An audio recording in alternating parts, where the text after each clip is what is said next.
Oh, Oh, hello, Petra. hello. Oh, it's so nice to see you all.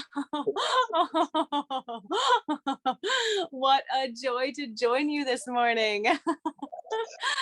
Why Oh, She happy does. spring, friends.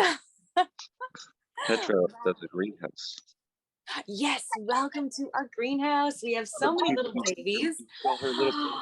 When people ask if we have children, we say yes, and great, great, great, great grandchildren.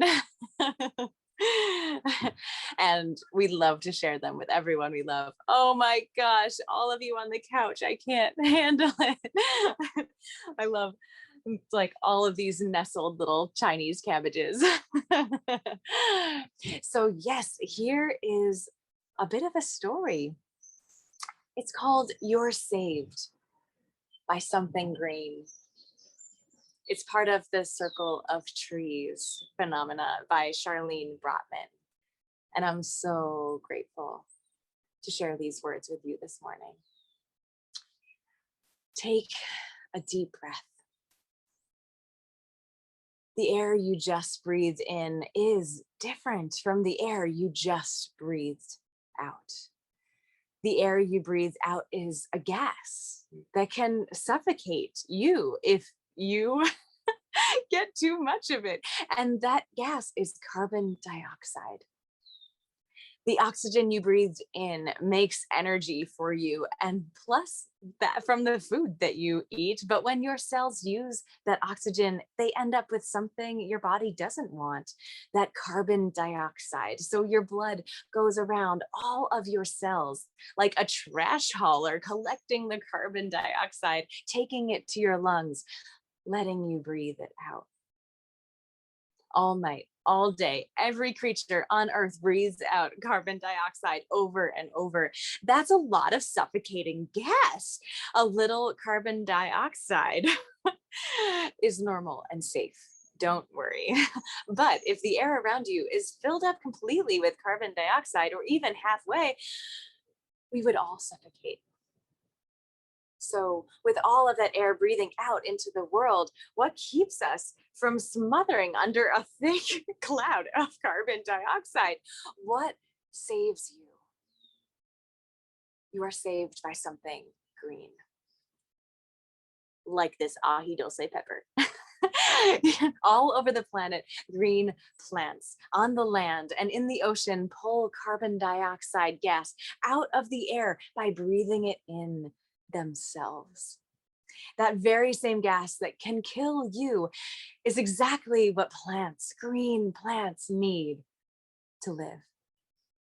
Plants don't breathe with lungs like ours, of course. Instead, they breathe in carbon dioxide through millions of years of invisible holes on the underside of their leaves, all over their stems. These tiny openings can open and close. And every time a leaf breathes in carbon dioxide, it also breathes out an equal amount of pure oxygen.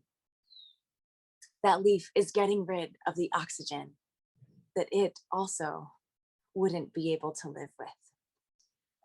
So the same oxygen that leaves the breath is exactly what you need to breathe in, and you can't live without it. You breathe in what the leaves breathe out. So do slugs, crows, crocodiles, and crickets. And oxygen from plants travel on wind currents, far away to faraway continents, far away oceans. It reaches you, even when the trees right around you have lost their leaves, or if you live in a place with no leaves at all.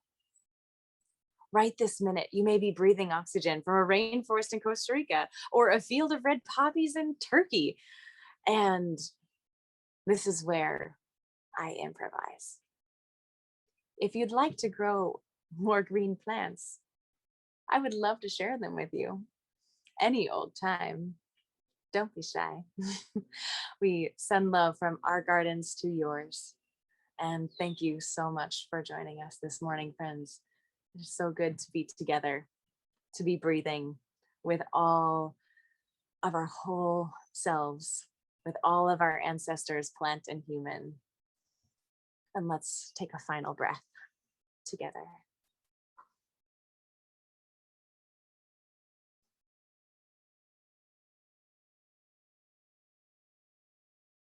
May it be so.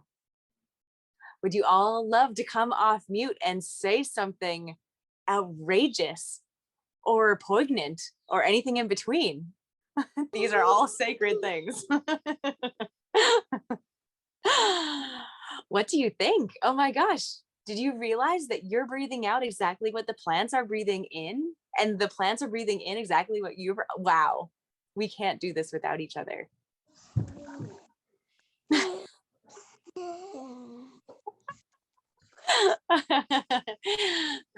And this is a pepper plant. I'd love to introduce you all. This is a really good friend of mine. It's a Capsicum chinense pepper, habanada, crossed with ají dulce. It's a brand new variety that's never existed in the world. I can't wait to see what happens. It could be really spicy. It could be sweet. We don't know. We could be able to know if we took a little tiny piece and we could run it through a genetic marker and just see what genes were turned on and off. And we could do that. Our friends at Cornell help us do that sometimes. But with this case, we're just going to plant out 400 of them and find out what happens. So if you want to explore the vast and beautiful flavors of this pepper and her brothers and sisters, come visit us in August and bring plenty of milkshakes. And ice cream and popsicles. Yes. Oh my gosh. Let us not limit ourselves to ways we can protect ourselves from capsicum.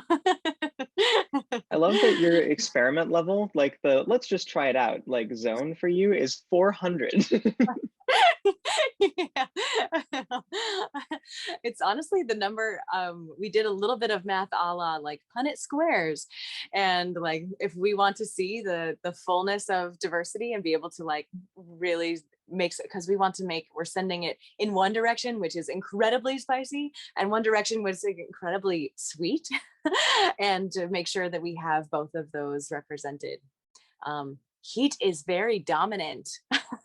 We learned this actually the very hard way because we crossed ají dulce, a sweet pepper, with habanada, a sweet pepper. Wow, this is quite a children's RE session.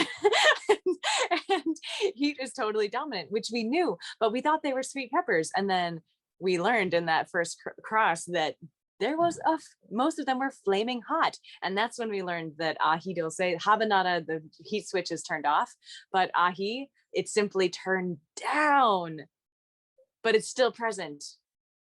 Anyway, there's so much to learn and so many good reasons to just keep breathing. And I love you all.